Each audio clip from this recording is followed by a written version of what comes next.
of soul. This is Bass Talk Live. Your host, Mark Jeffries and Matt Pangrack.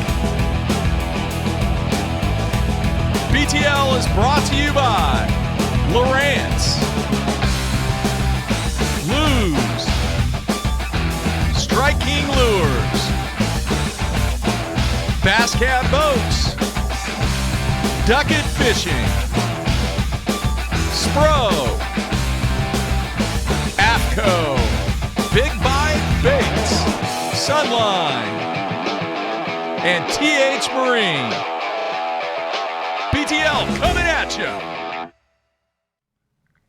Good Tuesday, everybody. Welcome once again to another edition of BTL Bass Talk Live, where I'm going to talk bass fishing and anything else that I want to talk about. Yes, I'm continuing to fly solo here. Matthew, hopefully we will check in with him today and see how his practice is going on the Arkansas River at the Central Open. Man, big announcement came down yesterday for Major League Fishing. And, oh, by the way, great show today. We're going to have Brandon Cobb on live via Skype here in about 5 minutes. And news came down late yesterday.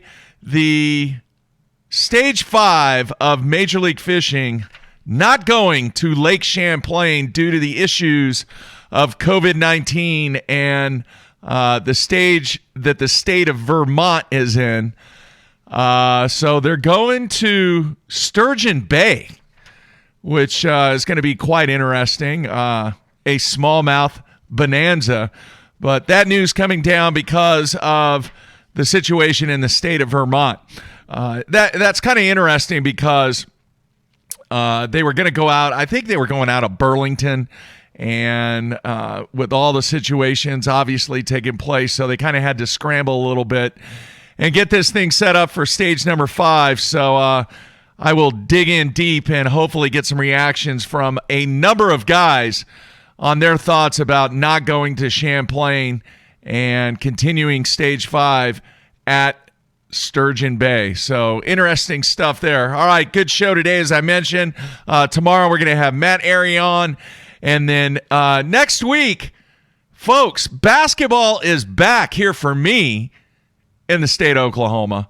So we actually have our summer league next week, and on Tuesday night, the 23rd, we're going to give away a bunch of stuff. Now, many of you might be wondering, I cut the entry deadline to yesterday. No more entries.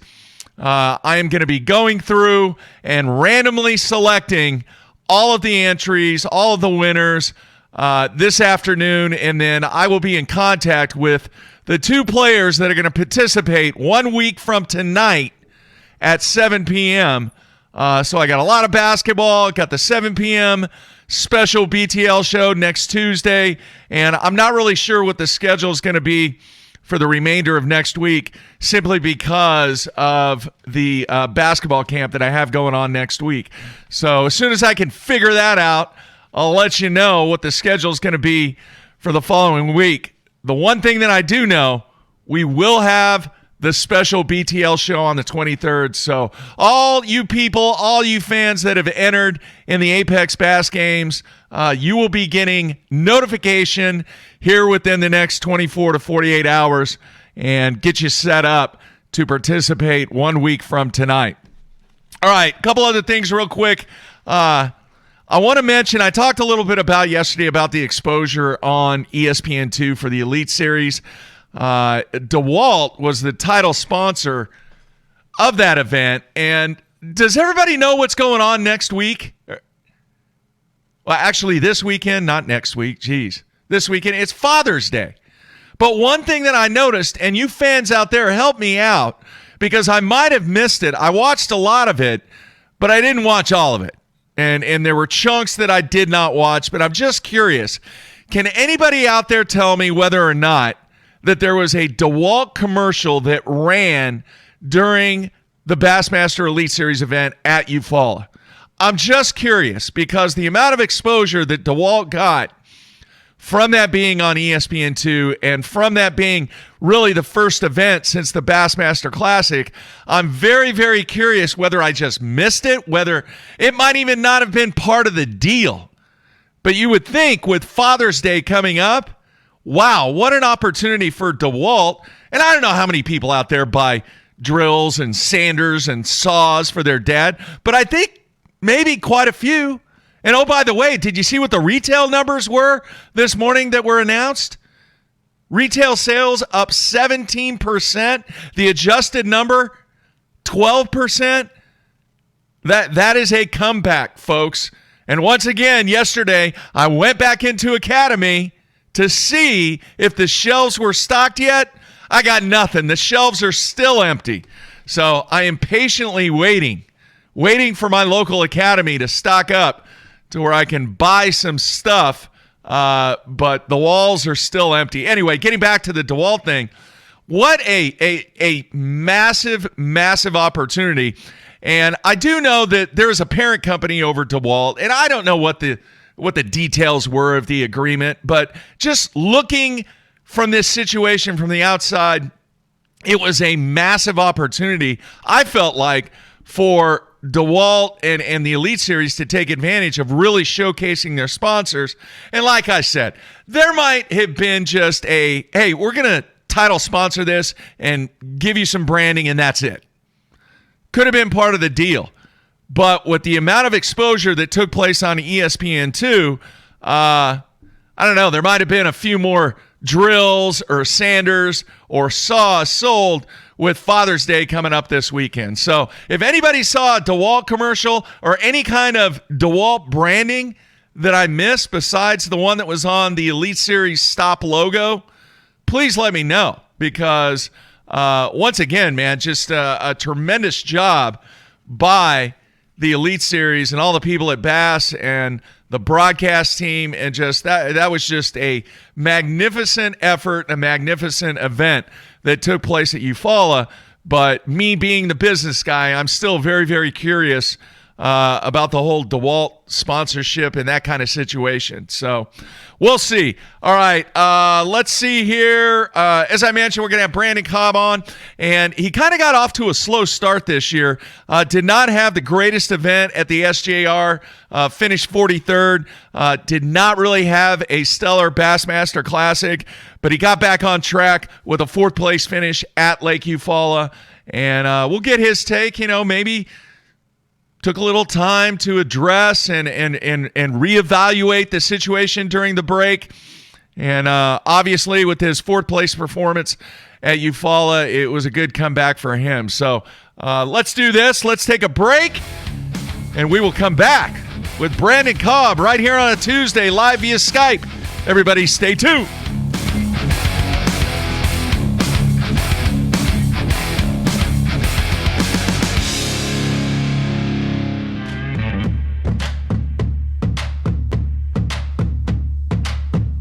The ultimate fishing system starts with Lowrance HDS Live. The best fish finding tools, from chirp sonar and fish reveal to side scan and down scan imaging, and complete touchscreen control from your trolling motor to your big motor.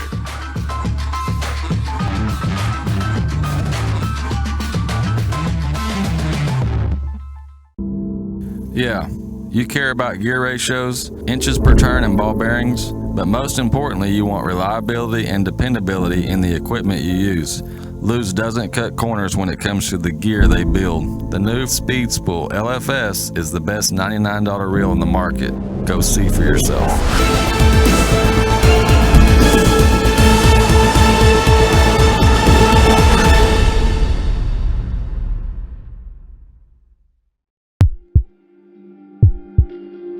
We've paired one of the most iconic hulls in the history of bass boats with a proven lineup of trusted accessories. We're bringing you best-in-class value and performance, leaving others in your wake. Turnkey value, turnkey performance. The Pantera 2 is an overachiever in the 19-foot category. Once you hit the throttle, you'll feel the rush, and there's no looking back. Kevin, what are you doing here? Oh, I'm just filling in for Billy. I need a 660 shad crankbaits in the Series 5 model. We're out. You're not out. You got all kinds of them right there. We're out. Kevin, I need 6. Have a lollipop. I do not want a lollipop. Have a lollipop.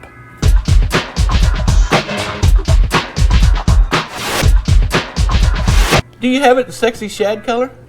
At Duckett Fishing, we have assembled the top pros in the country to help us design rods to give you a competitive advantage. Castability, strength, durability, action, sensitivity, weight and balance, and consistency. Combine that with the best warranty in the industry, and you have rods that are pro-driven. Duckett Fishing, pro-driven. Hey everybody, Tide Faircloth here. Want to show you one of my favorite braided lines, SX1 30-pound Sunline braid. I use this braided line for a couple of different applications, and one of my favorites to use for this line is a swim jig. Casts great, and it's small diameter, and just works really great on a swim jig. Another technique I like to use for 30-pound SX1 Sunline braid is whenever I'm flipping like a light, say an 1/8 to a 1/4 ounce weight in grass, small diameter, I don't lose much action on my worm, just works great in those scenarios. So if you're looking for a braided line for a swim jig or fishing a light Texas rig, check out Sunline's SX1 30-pound braid.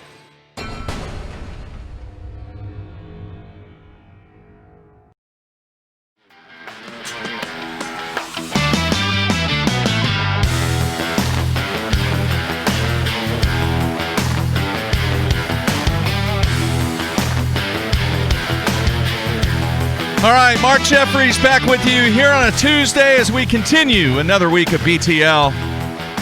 And we've had this next guest on BTL several times, and one of the young upcoming stars on the Elite Series. And really interested in talking to him about his performance at Eufaula after coming off of the long break, and really get his take on some of the things that happened over the break, because I'm always interested in the guy that manages to recover from a performance that really wasn't expected out of that individual. So let's bring him in now. Brandon, you there, man?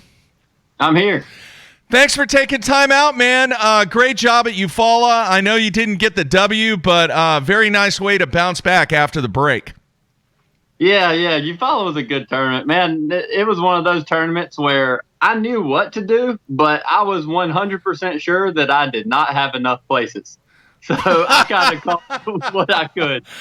All right. Well, we'll get into that in a minute. I'm really intrigued because, man, you have been one of the top performers on the Elite Series. Obviously, with this being the first event back, you did not have a great performance at the SJR. You really didn't have a great Bassmaster Classic.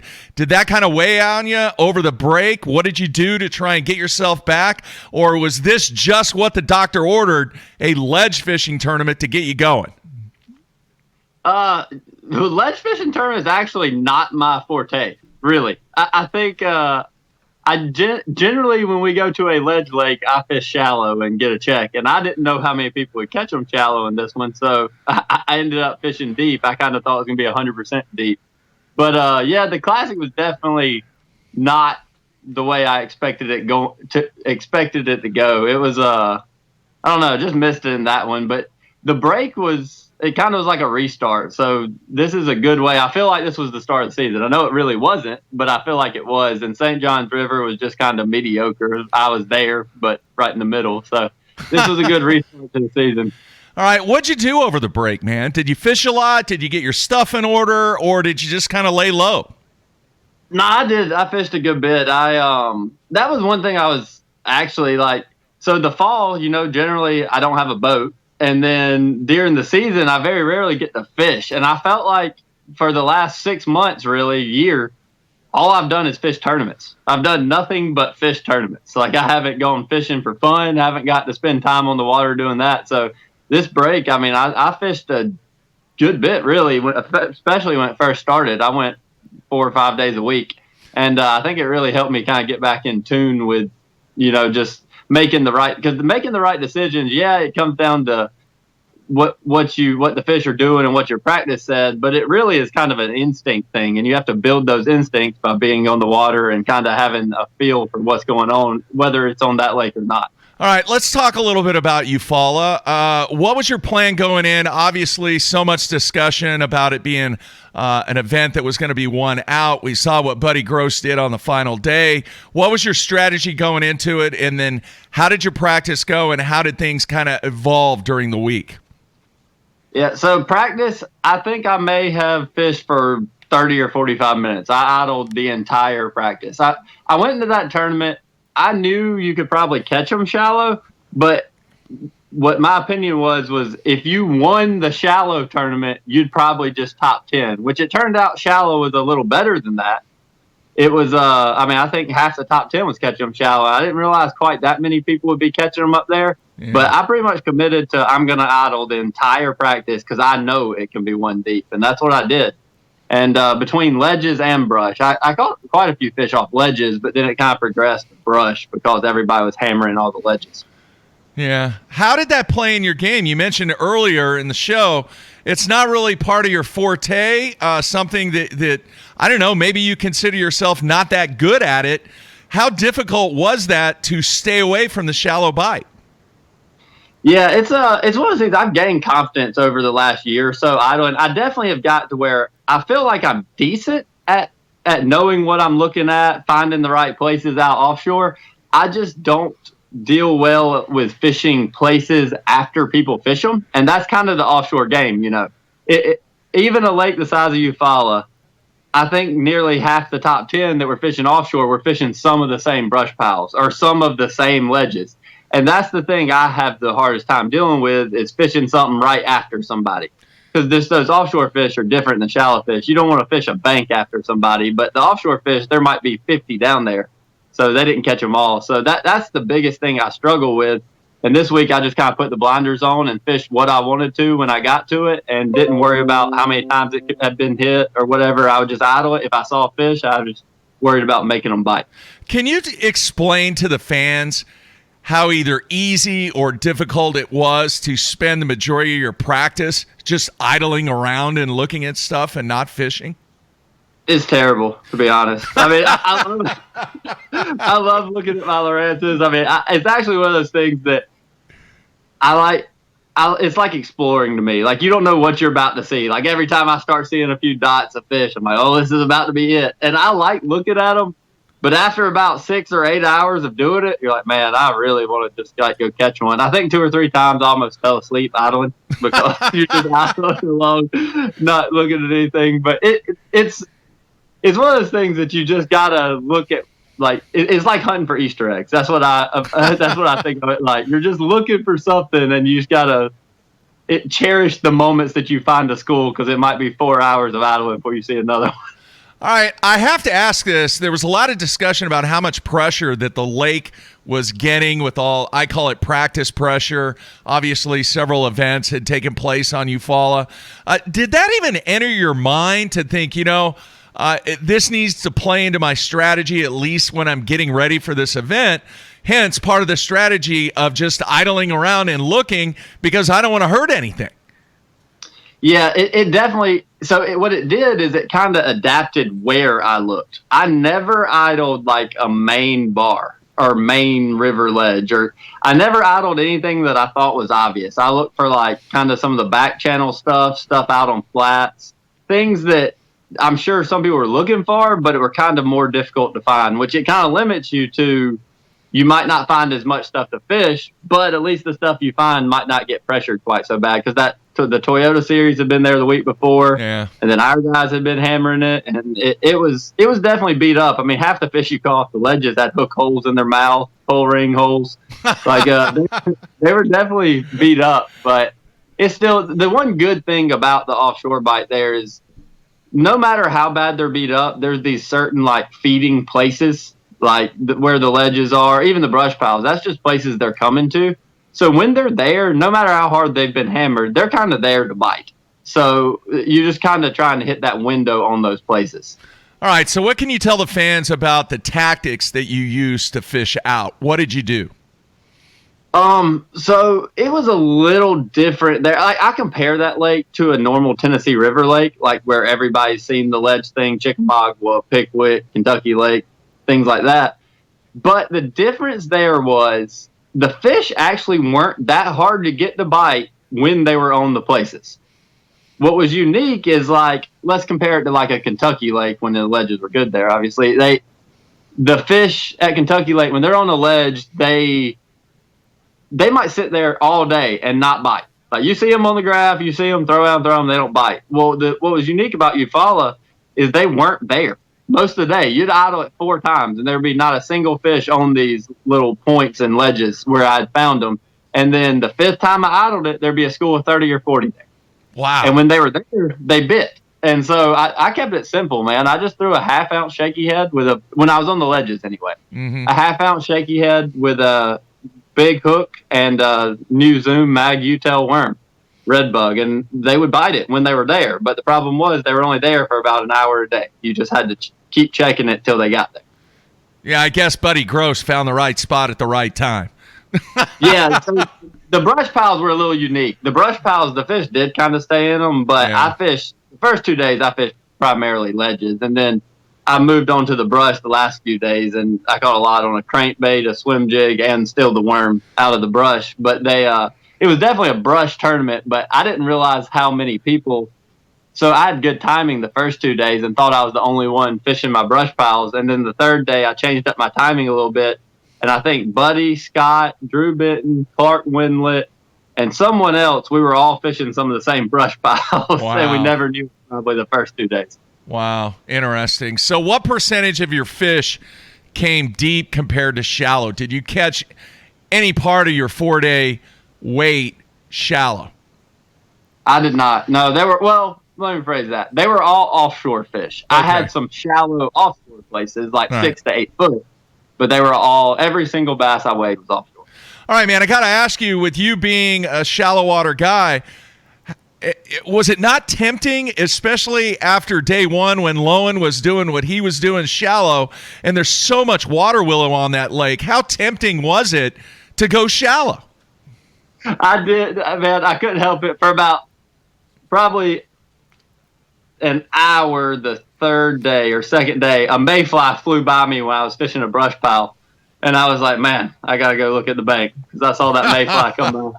So I did go to the bank for about an hour, but I just had so many places that I felt confident I was going to catch one offshore that it was like, I got to keep running stuff or I'm not going to have time to fish everything I think might be good. And it was a lot of stuff I had to fish twice because I needed to fish it in the morning, kind of light, and then I needed to fish it in the afternoon because I didn't really know which was going to be the best. They would pull up on them at different times. So fortunately, I had enough to fish where the bank didn't get in my head too bad. All right, we have a lot of people on this show, and I've talked to hundreds of guys over the years. There's one word that I do not hear that often, but when you said this, it popped into my head, and that word is discipline. And the fact that you were disciplined to stay with that, even though that's really not, in your wheelhouse to stay out there and do what you did, that is a huge, huge part of your success, being disciplined, even though you got tempted a little bit for that hour or whatever. I mean, how important is the word discipline when you have an event like this? Yeah, it is. So there's a fine line in my mind between being disciplined and sticking to a game plan and being hard-headed and sticking to a game plan. That's a great point.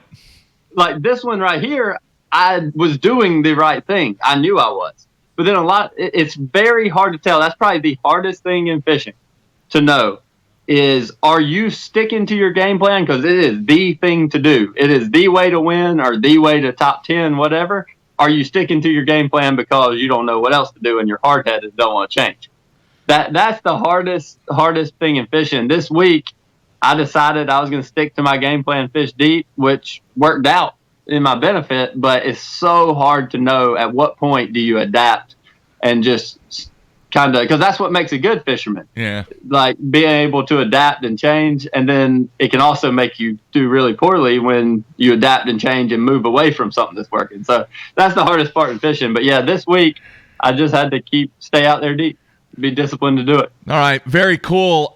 You went 19, 21, 19, and then 20 on the final day. What was your execution like that week? The first day was actually pretty bad. So the first day I had some bites. I didn't even weigh one in out of a brush pile, I don't think, the first day. And the key to those brush piles there, well, I'm not going to say the key, but to hit those brush piles there, you had to line up perfect on them. They were not big. They were really hard to hit. So I had to line up throwing against the wind so I could keep the boat nose perfectly into the brush to know exactly where it was. And the first day, that wind happened to be opposite of the current. So I had to throw down current, and I broke off three fish got me hung in the brush and broke me off because they were eating my bait on the opposite side. And I think those were all big ones. But that execution that day was good other than that. And then the final day was the only other fish I lost. I jumped one off on Bassmaster Live. You probably saw about a 4 or 5 pounder. So that was about it.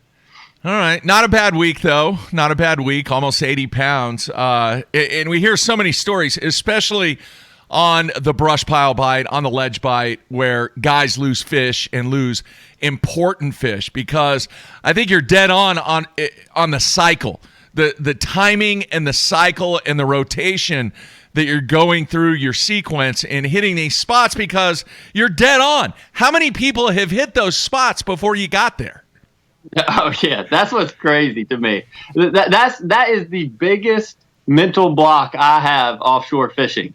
Is no matter how many spots there are on a lake, everywhere you fish has been fished. It's just being there at the right time. And, that being a bank fisherman, quite often, you don't want to fish a bank behind somebody. That don't work. Yeah. But it's getting your mind, you know what, there's 50 down there. I just got to wait for them to bite.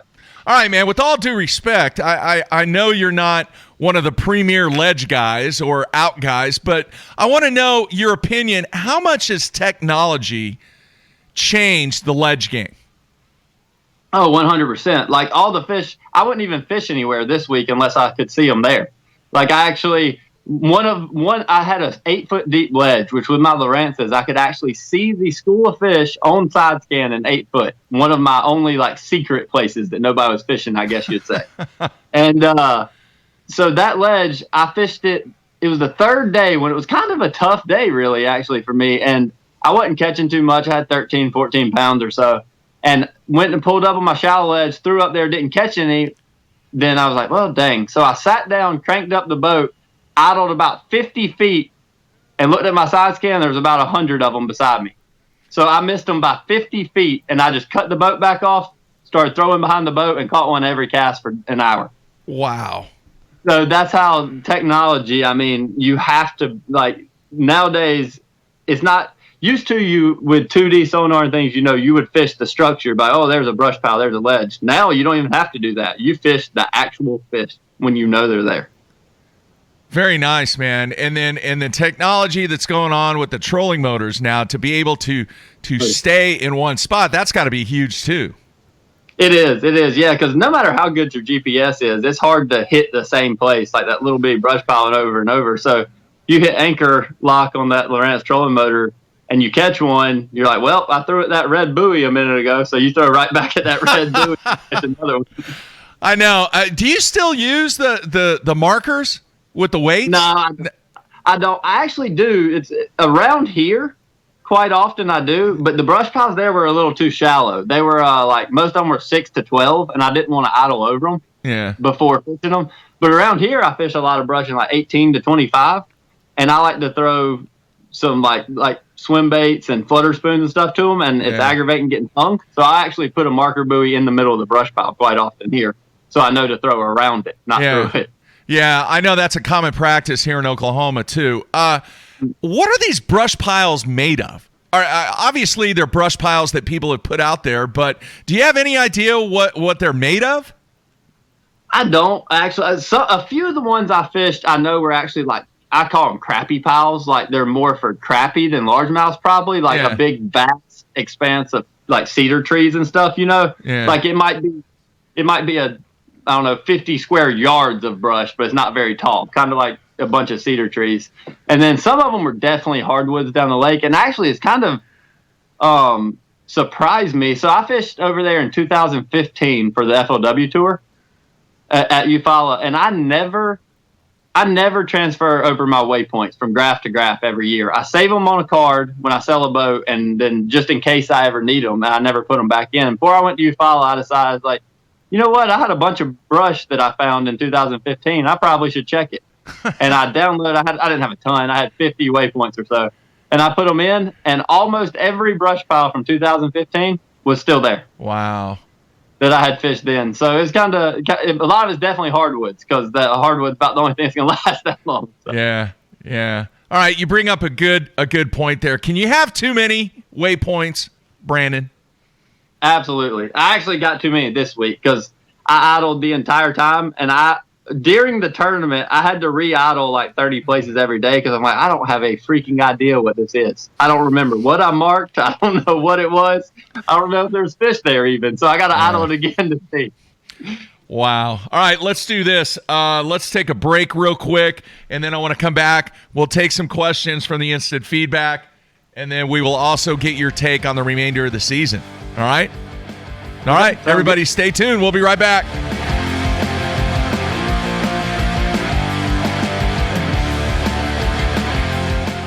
Let's face it, fishing electronics are no longer an afterthought. They've become a necessity. And at the Bass Tank, our experts match you with the right electronics, provide professional installation, and educate you to help maximize your catching results while providing support along the way. Because let's be honest, it's about catching, not just fishing. And when you're ready for better results, join the Bass Tank team. Visit us today on Facebook or go to thebasstank.com. Blue Water by TH Marine. Offering LED lighting solutions for your boat, trailer, truck, ATV, and so much more. Engineered and built to be rugged with waterproof and submersible options. Designed for easy installation, Blue Water is available in a variety of colors and styles. All backed by a limited lifetime warranty. Blue Water by TH Marine.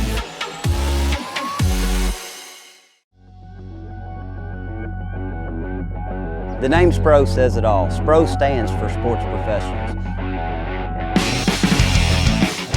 When you look at the pro staff that SPRO has brought on board over the past 15 years, it's been pretty incredible. I mean, one got it just then.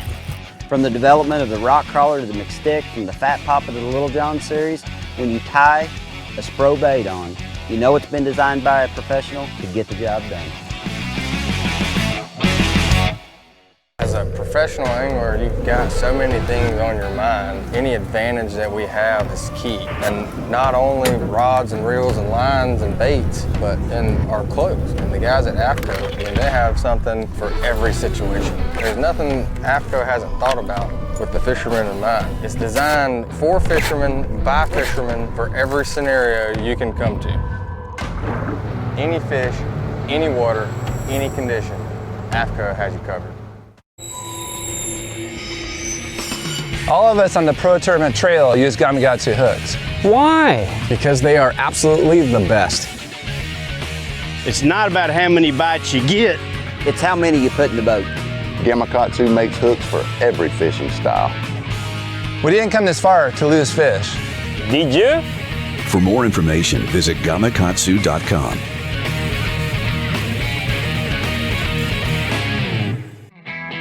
The Big Bite Baits Kamikaze Swim On is a very unique bait, and it's got a full body but with ribs to give it a bigger profile but not more plastic. It's got a jointed tail that gives it a lot of action, as well as this up and down crawl type trail with holes and ribs in it, so it creates a bubble trail almost. This bait is supposed to be fished upside down or vertical like this on a grate for a chatterbait. I prefer it on a swim jig as well, but you can also cut it down and put it on the back of a finesse jig. You know, flip it around for some spotted bass or flipping docks. Anytime you want a small, compact, you know, little trailer for it, this is great for it. So check out the full lineup of swim-ons at bigbitebaits.com.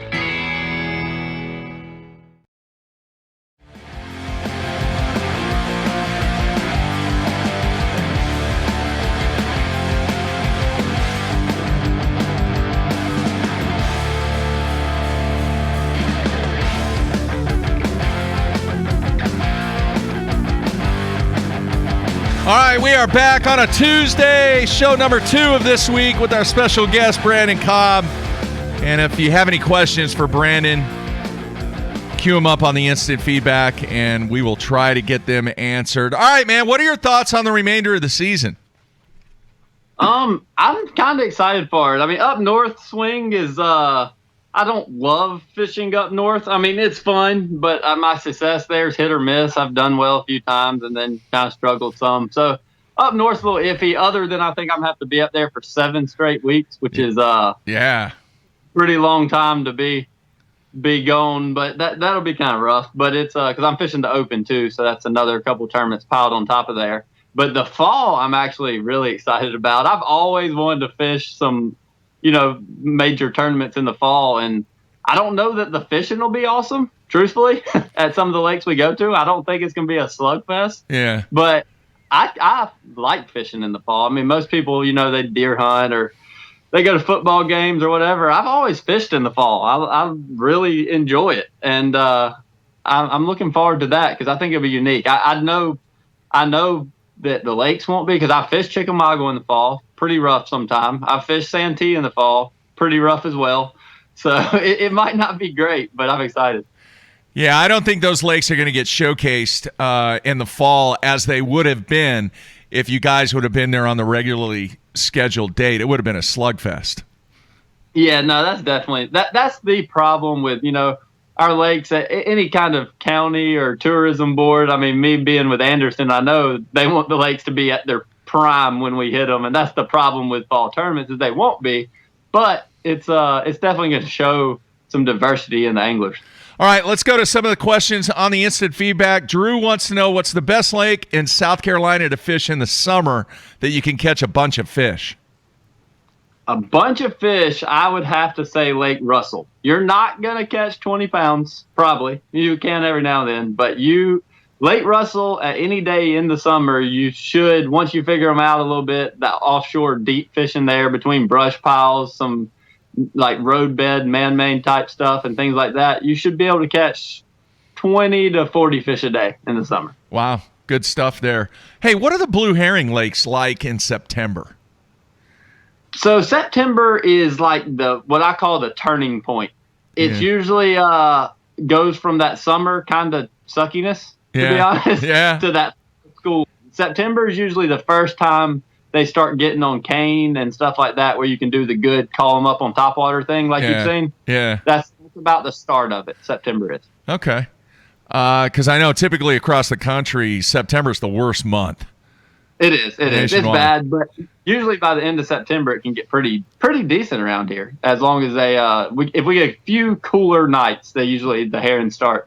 Yeah. You start catching them on top water. All right, I have a few more questions about that. We'll get to them in a minute. From a personal perspective there, talking about top water. All right, Chase in Oklahoma wants to know, what is the one tournament that you're looking forward to in the remainder of the season?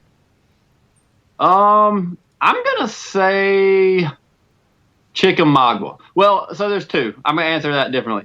Chickamauga, because I fished there one time in the fall in the past and really liked it. And so I've got a little history there and enjoy fishing it. But the one I'm excited to go back to Cayuga because I think I finished almost last year, and I don't want to do that again. And it doesn't seem as hard as I made it last year. So I'm going to figure them out this time. All right, very nice. Mark in Minnesota wants to know, are you fishing the Open on Hartwell? I am. Yep, I am signed up for the Opens, so I will be fishing it this year. It's in September, too, isn't it? It is. It's not going to be real great, but that's actually the reason I wanted to fish it, because it's not going to be real great, and I like it that time of year. All right, let's see here. Chase in Oklahoma wants to know, what treble hooks are you using on your crankbaits? The Yozuri ones that I use, I actually use the stock until they get dull, and then I switch to Berkeley Fusions. Okay, there you have it. Let's see here. Seth in North Carolina wants to know, did you get a chance to crush them on Greenwood during your time off? I have not been out there yet. They haven't gotten deep. They're not really biting that well, but they should be getting there anytime soon, any day now. So I'll probably go in the next couple of weeks before I head up north. All right. Matt in Missouri wants to know, do you ever dye your trailer on your jig? or mark it with a marker? I don't. I'm one of those. I don't pay attention to details as much as I probably should most of the time. I'm one of those guys that'll catch one on a green pumpkin worm and can't find one in the floor real quick, so I'll put a brown worm on. I don't really worry about colors. I don't dye anything. That's awesome, man.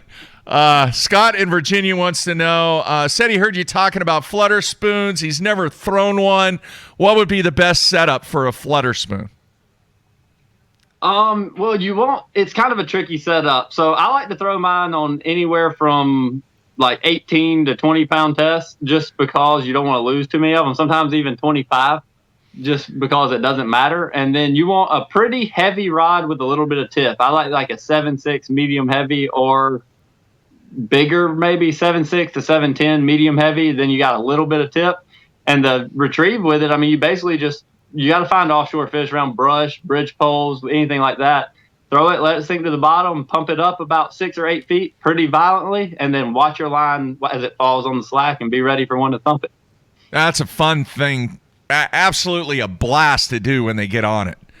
It is. Yeah. That's one of my favorite ways to catch them. The only problem is you lose about probably half the fish. 30 to 50% of fish come off on it. So that's the problem. You got to get a lot of bites. Yeah, good point. All right, Jim in Indiana wants to know, did you throw a jerkbait at all at Eufaula? I did not. I actually had some brush piles, I believe. I should have tied it on to catch a few fish in, but I never threw it. I usually put the jerkbait down about the time the shad spawn's over, and then I'll start throwing it again in like September, early fall, late summer, when they start getting on bait again.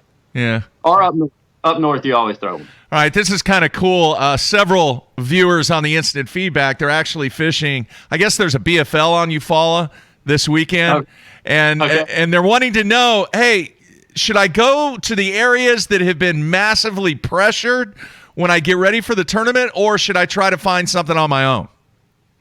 So I think some of the brush piles could still be decent, probably because they were so isolated and it's hard to find a lot of them.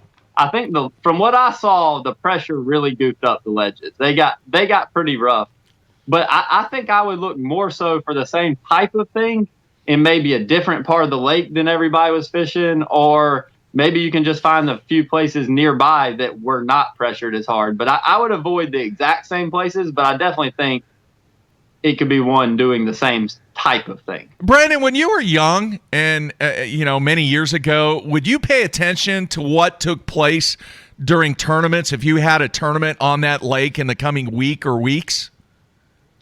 I don't pay attention to that as much. I don't even like watching like the Toyota series that was last week. I didn't even really look at the live coverage and the stuff like that leading up to ours, because you kind of know what you want to do, and it's better to not even pay attention to what happens. Yeah, that's cool. That's a good approach. All right, Rich from Connecticut wants to know, what's your favorite swim bait on a lake that has shad?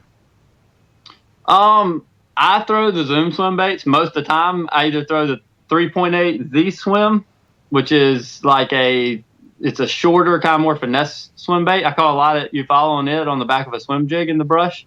And then if I want a bigger paddle tail type, which if you're talking shad, you're probably thinking more 3.8 size. But if they're larger shad like gizzards, then there's the normal hollow belly 5-inch Zoom swim bait. But the 3.8 is a good all around. If you just want to throw a swim bait, get some bites, that 3.8 Z swim will get bites. All right, very nice. Scott in Virginia wants to know, do you put a swivel with the spoon? I actually put a swivel onto the split ring on the front of the spoon. I don't put it on my line, but I attach a good swivel to the top split ring. Just make sure you use one heavy duty enough. All right, any suggestions on a swivel? Type of swivel? Not really. Just a big good swivel, because like a high quality one, because I just have a bag of them that I have no idea what they are. That's what I put on the top of my spoon. They're in my All right, Patrick in Texas wants to know, what is your favorite trailer to use on jigs? So I have a couple different ones. I would say if I'm pitching it, I almost always use a big salty chunk. Zoom Big Salty. That's probably my go-to 90% of the time if I'm pitching a jig around docks, around grass, whatever. If I'm swimming it, if I think they're on like smaller bait and like shad, and I want to keep my profile small, I'll swim it with a creepy crawler trailer. And then if I'm skipping it under docks, like trying to get it to way back in the shade, a lot of times, the creepy crawler, by the way, is also zoom. And if I'm skipping it, a lot of times I'll put like a speed crawl on it because it's easier to skip with that little bulkier threaded up bait on it. All right, man, I got to ask, you're a young guy. Did you ever use a jig and pig? Ever? I did. Really? I did. I used to have a bottle of them when I first. So, funny thing, actually, the first time I ever caught a bass on a jig, I never caught a bass on a jig. And my dad took me to the lake. I think you probably heard he used to take me to the lake when I was like 12. Yeah. And dropped me off in the boat. And I brought 3 rods and my 1 box of jigs and 2 jars of pig and jigs because I didn't know what you were supposed to put on a jig. I said, I'm going to catch a fish on a jig today. My first fish I ever caught on a jig was on an Eakins finesse jig with a brown port trailer on a dock on Lake Greenwood. That's awesome. That is so cool. All right. Andy in Indiana wants to know, do you have a smaller John boat that you like to use on some of the smaller local lakes? Yeah, absolutely. Yeah, I got in the fall even, I've got a G3. No, is it a G? No, it's a low. It's a low because I had a G3. I got a low now. It's a 14.5 foot. It leaks a little bit, but it's a good boat with a 15 horsepower Mercury 4-stroke, and I built a plywood deck on the front of it. If you look at my Instagram, you see some pictures of it. And in the fall, I fish out of that thing like crazy. I go up rivers. I go get shallow water, and there's some lakes around here with horsepower restrictions. I take it too. So I love fishing that little boat. I used it like crazy the last few weeks even. Now wait a minute. It leaks a little bit? A little bit. You just gotta take off every now and then. It don't have a bilge pump. No. So you have to take off now and then, and you pull the plug out and let the water run out, and then you put it back in. Wow. That's pretty cool. All right. What are your thoughts about the Classic going to Texas, and what do you know about Ray Roberts?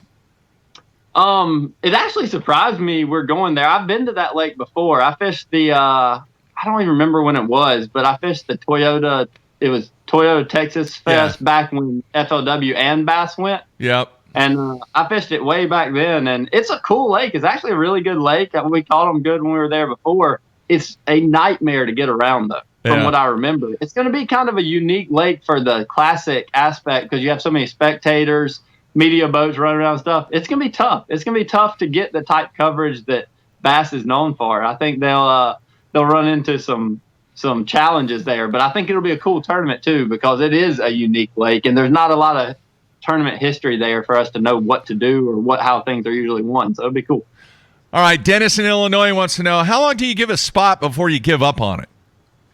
So I got asked that question all the time, and there is no set amount of time, but to me, the one thing to keep in mind that I always keep in mind, if you're not catching them, it's probably because they're not there, not because they're not biting. That's my theory. I'll come fish it again later if I think it's that type of place. But generally, I mean, if I'm fishing the bank, I never stop. And then if I'm fishing like an offshore spot even, I mean, 5 minutes, 10 minutes, unless I see them on the graph and know there's 1,000 down there, then I'm out. There's no set amount of time. But usually just keep in mind that if you're not catching them, it's because they're not there, not because they're not biting. There you have it. All right, man, I'm curious, some of your friends, maybe relatives, did anybody say anything to you about all of the coverage that was on ESPN2? Did you have any of your friends that all of a sudden they were, channel surfing? It was like, holy cow, there it is on TV. Yeah, I did. I got a lot of messages. Like, it was crazy. I saw you on ESPN. I didn't really get to see exactly how much coverage I got because obviously I was fishing and you can't go back and look at it. But yeah. It was crazy. Amount of people who normally don't watch Bass Live that saw me. Yeah, that was just amazing, the amount of exposure, and I can't wait to see what the stats are like as far as the viewership. And one thing I mentioned on the show, and I don't know if you've even heard of this or know about it, but they did a really, really good job at trying to set things up for the non-hardcore bass fishing fan. In other words, if it was just somebody that was casually channel surfing and they ran across it, the broadcast team did an unbelievable job at trying to explain what was going on for people that had no idea what a ledge was or a brush pile or something like that. I mean, can you imagine some dude that is wanting to watch golf or Sports Center or something like that, and he turns the channel and hears these guys on the lake, and they're talking about brush piles and ledges. Yeah, that's that. And this was probably a tournament where watching us fish a ledge is about like watching paint dry. Yeah. Hats off to Ronnie Moore and Zona and everybody in the studio keeping people interested, because it's hard to make it exciting, somebody dragging a worm. Yeah. Hey, Jim wants to know, this is kind of funny, how many Zoom hats do you have? I got a box of about this specific hat, which everybody knows is like my trademark hat. Yeah. I've got a box of about 40 of them, and they actually don't make them anymore. So I wear one till it gets pink. This one's about retired. Yeah. And then I get a new one. I've got 40 or 50 of them, so we might have to get more made when I run out. Very nice. It is your trademark. All right, let's see here. Patrick in Texas wants to know, have you had any luck with the Yozuri knuckleball? I have here and there. The way to fish that bait, it's kind of a unique bait. I've caught them on it before when they wouldn't bite anything else, but then it's not necessarily a go-to either. You fish it more like a weight bait almost. Like I put a swim bait, like a skinny dipper or a Big Easy, some type of larger, like shallow water swim bait, and you burn it just under the surface where you can see it. It's kind of like a subsurface buzz bait. And I actually have had success on it when I couldn't get fish to eat a buzz bait. I could get them to eat that, but only burning it up very close to the top where you can almost see it. All right, very cool. Now, I'm curious. I'm a topwater nut. I've been that for years and years and years. And here in the Midwest, you have individuals that have become very well known for custom paint jobs and custom lures.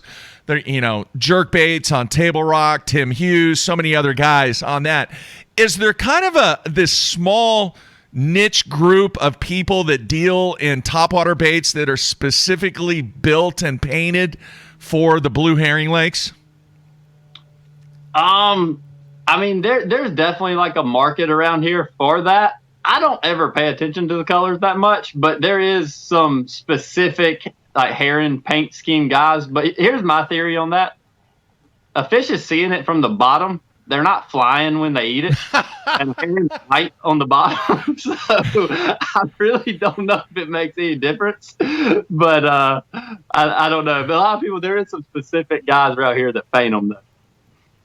What's your go-to topwater for those chain of lakes? My go-to style of bait or color? Both.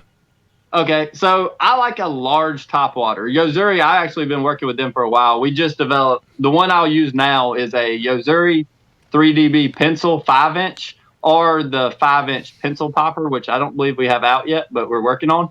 And as far as colors go, you just want a big, like a large walking bait with 3 hooks. 3 hooks is key because they swat at it so bad. Yeah. And I don't know why, but when it's cloudy, I like a white color.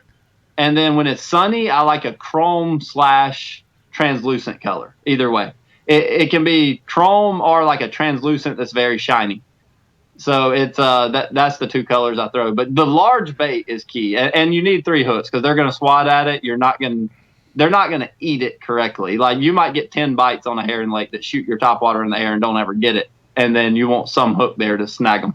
Yeah, isn't there a bunch of stripers in there too? Do I remember that? There is, yeah. Yeah, pretty much the bass and stripers live in the same places. If you're catching stripers, then you're probably going to catch bass on a herring lake this time of year. All the time in the summer when it's hot. All right, does Zoom still make the tiny chunk? Do you know?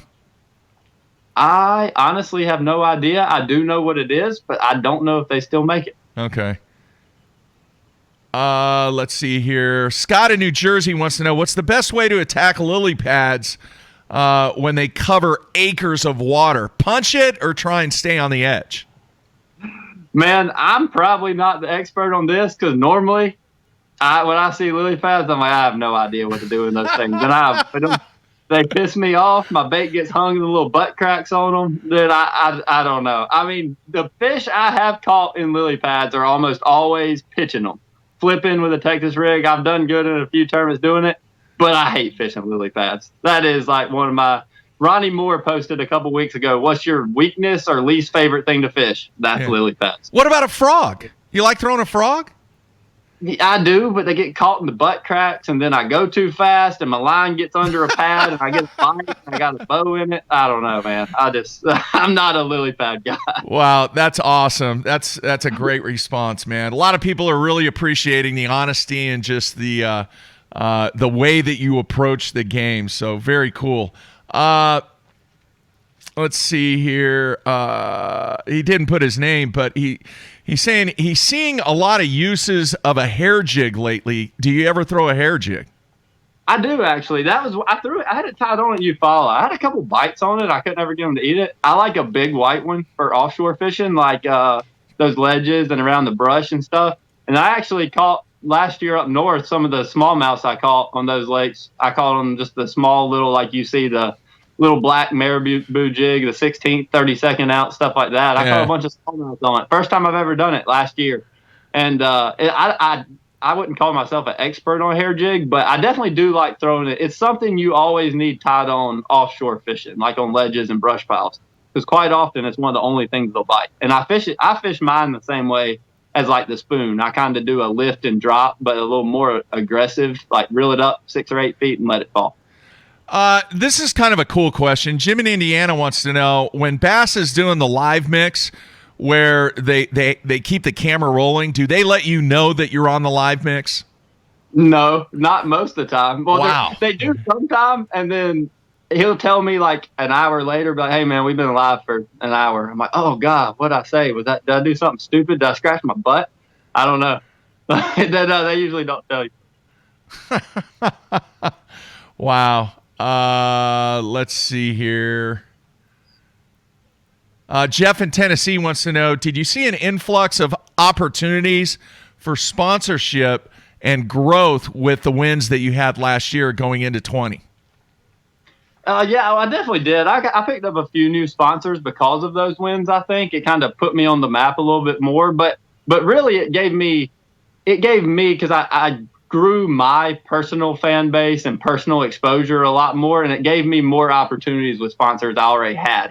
I kind of have, I've got great sponsors within the fishing game outside of the non-endemic sponsors. I've got pretty much all the realms covered, I guess you'd say, between line, rods, reels, lures. I mean, all that. I've kind of got the same companies I've worked with for 3 to 5 years, so it just kind of helped me help them, I guess you'd say. So I didn't really get a whole lot of new stuff, but I definitely built better relationships and was able to help the companies out more that I've already been working with. All right, what would you say about this statement? And I'm talking about you. My game is simple but successful. Would that classify your game? I guess so. Yeah, it's definitely simple. I don't get too carried away with things or pay too much attention to the details. So it probably costs me at certain tournaments, but I think you're more efficient if you're simple. All right, that's good. I like it. Patrick wants to know, what is your favorite Zoom bait that you use? Well, so my favorite Zoom bait, I haven't got to catch them on it in quite a while because we just haven't had that tournament, but it's got to be a horny toad. I've probably won more money on a horny toad over the years than any other bait, but we haven't had a tournament in a little bit to where I can effectively use a horny toad, but that's my favorite. All right, let's see here. Also wants to know, what did you catch your personal best on? And what is your personal best? It was the one from Texas last year, that 11-1 at Texas Fest. I caught off bed. Yeah. It was a Zoom Z-Crawl, tilapia. That's what I caught it on. And that was on camera, too. That was live right when they went to you. Yeah, it was. I remember that. That's pretty fortunate. Most people catch their largest fish ever and your largest bag ever on camera. Unbelievable, man. All right, a couple of people want to know, back to the spoon, what is the best line to use for that spoon setup? So I like I said earlier, 20 to 25 pound test. I use Gozuri fluorocarbon, 20 to 25. And it honestly, I use fluorocarbon, but it really doesn't matter what you use. You just want something strong enough to where if you hook a brush pile or a rope or whatever, you might have a chance to pull it up. That's the main thing, because they get hung. The good thing to keep in mind if you ever throw in a flutter spoon, though, out deep, if you get hung before you really go wrenching on it, pulling, I would say 8 out of 10 times, if you go directly over your bait, you can use the weight of the spoon to knock itself off. So before you go wrenching on it, just go try to let it jiggle itself off. What's the craziest thing that you've pulled up using that spoon? Orec vacuum cleaner. A what? Orec vacuum cleaner. You know, with the bag on it? Yeah. Yeah. Bag that says Orec down. Yeah, I caught one. Where was that at? Greenwood. That's some crazy kind of structure there. It is. Weirdest thing I've ever caught. Wow, a vacuum. That's top 10 right there, definitely. All right, man. We're gonna wrap things up, but 2 events into the season. Forget about the Classic. Sounds like to me, based upon your performance, you're back on track, man.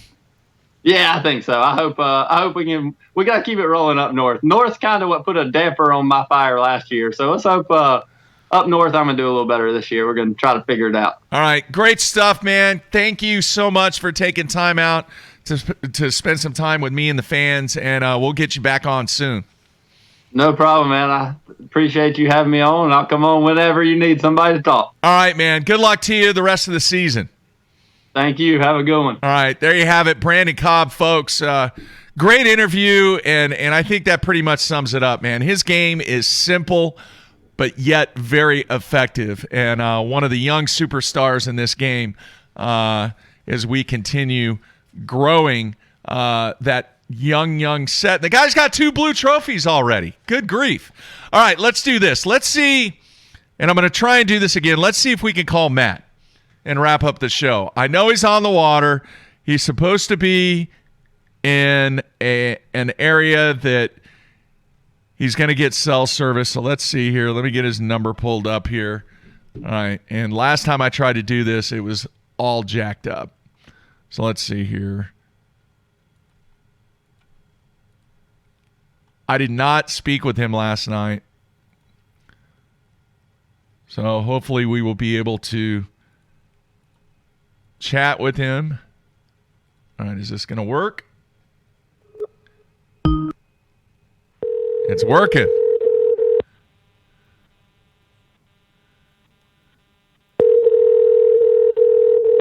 Maybe. Yes, sir. Matthew, how are you, man? You're live on the show. How's it going? Oh, it's going good. Just out here throwing a white swim jig and some water willow. Hope I didn't give anything away. No, I don't think so, man. All right, I've been talking it up a little bit. Dude, you are busting your tail trying to get ready for this event. And a lot of effort, a lot of homework, a lot of hard work, a lot of hot days. How would you sum up your practice, man? Exactly how you did. I mean, it's very. So this is the first serious kind of river tournament that I fished, and I was talking to Gary, who's my co-angler for all 4 of the opens, and saying, man, I said, here's this scenario. Your boat draw is dependent. I don't know how to politically correctly say this, but your co-angler draw is dependent, because if you get a hefty lefty that's not very mobile, that could really kind of hamper some of the areas that you could access, if you know what I'm talking about, Mark. I got you. and so you've got those 2 things. Then you have to get through the lock. That's another. Then you have to get to your areas, which, I mean, it's not like driving up to a dock on Table Rock. It takes a little bit of trail following. Yeah. And then you have to get into the area, catch your fish. Then you have to get out, hope that no one's in there.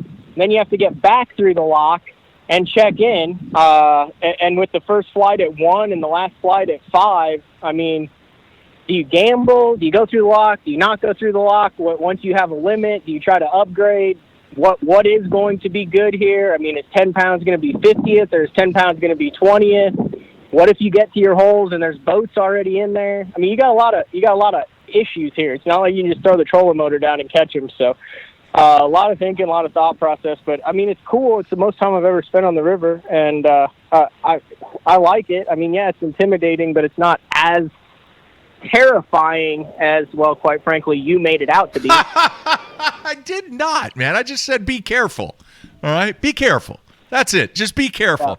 Yeah. Anyway, can you let everybody know the conditions of the river? You know, some people are saying that it's out of control, it's flooding, it's at normal pool, it's low. I mean, what are the characteristics of the river?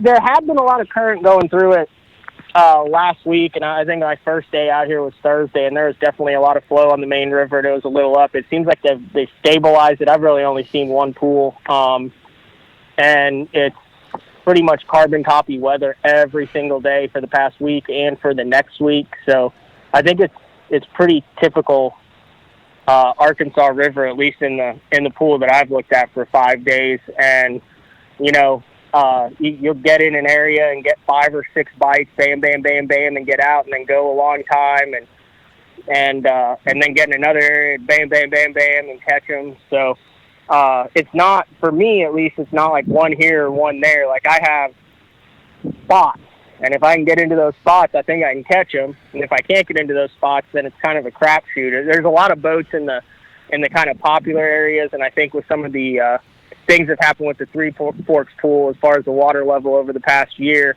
I think that pool is probably fishing a little tough.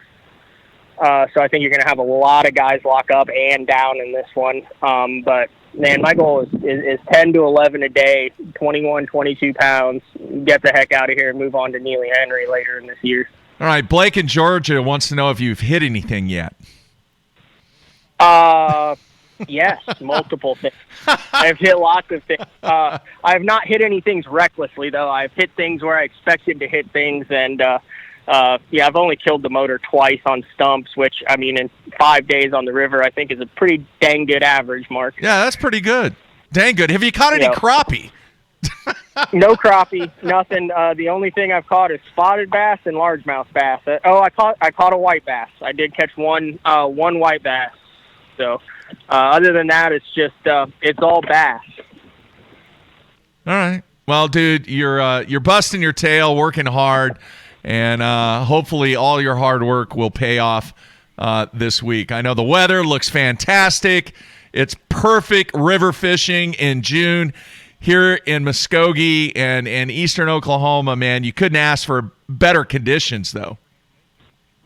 No, I mean that's the one element that would be crazy if you had to throw that into the mix too. So we'll see how it goes. It's a learning experience for me all the way around. So whether I catch them or whether I don't, I already know I've learned a lot this week. But damn, I really want to catch them. All right, man, you're gonna catch them. I know you are. What? Practice today, practice tomorrow. Things get started on Thursday, correct? Yes, sir.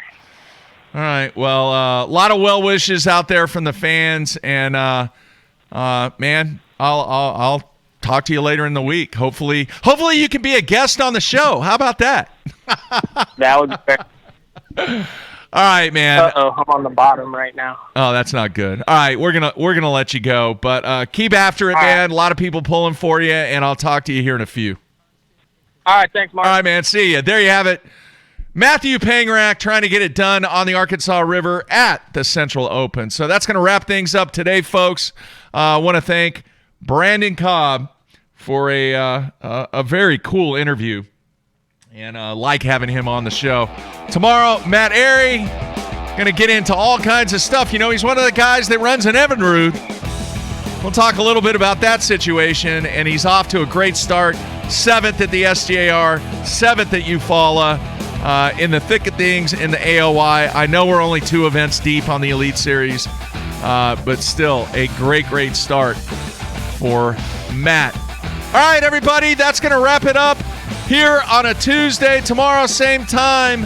Hopefully, you will be receiving a phone call from me very soon if you're one of the 2 people selected for the Apex Games 1 week from tonight. All right, make sure that you subscribe to us on YouTube. Make sure you give us a rating and do a review on iTunes for us. It helps us out tremendously. That's it, folks. I'm out of here.